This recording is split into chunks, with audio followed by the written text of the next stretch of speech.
Well, good morning. Here it is.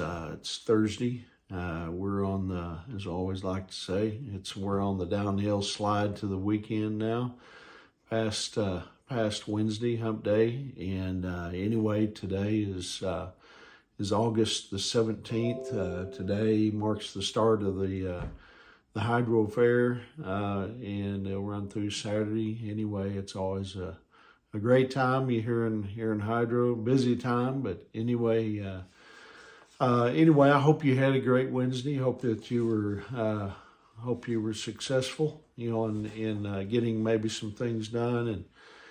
And anyway, if you had a little left over, now you got this morning. God has given you the breath to breathe on this Thursday, and hopefully we're ready. We're all ready to tackle the opportunities that God presents to us on this day. This morning, I want to share a devotional with you entitled "Why Christians Should Be Different." Let me ask you a question to start with. As I usually do, why is it that the Christians of the first century, the first church, were able to do so much damage, in a positive sense, in such a relatively, short period of time? Why is that? And how is it that these first century believers, without the tools and technology and media that we utilize today, they were still able to radically impact their culture, impact the world in which they lived?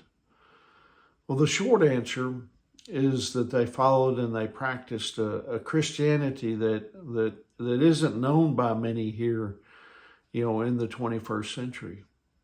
I mean, when we read about Christianity in the New Testament, New Testament books like the Book of Acts, we might classify it as, something that was radical, that maybe it was over the top and maybe perhaps a bit on the extreme side.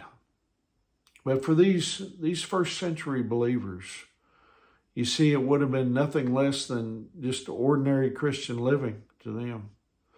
You see, it's not that their faith was really so radical.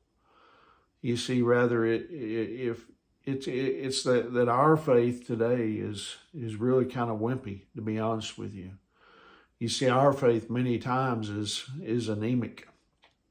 It doesn't measure up to the standards, of the New Testament.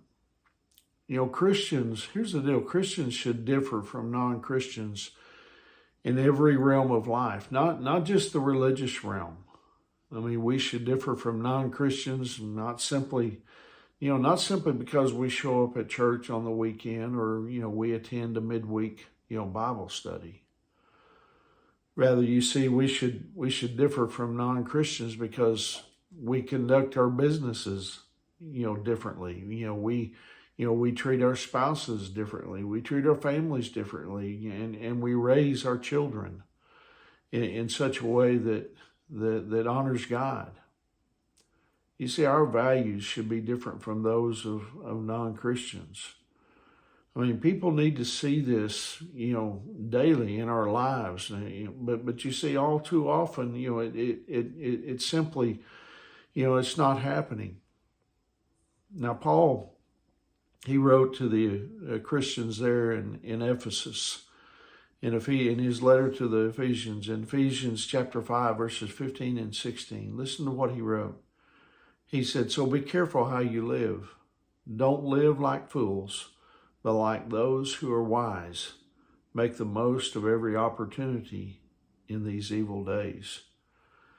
If we want to, impact our world like, the first century believers did, you see, then we've got to get back to the principles that they applied, the same type of principles.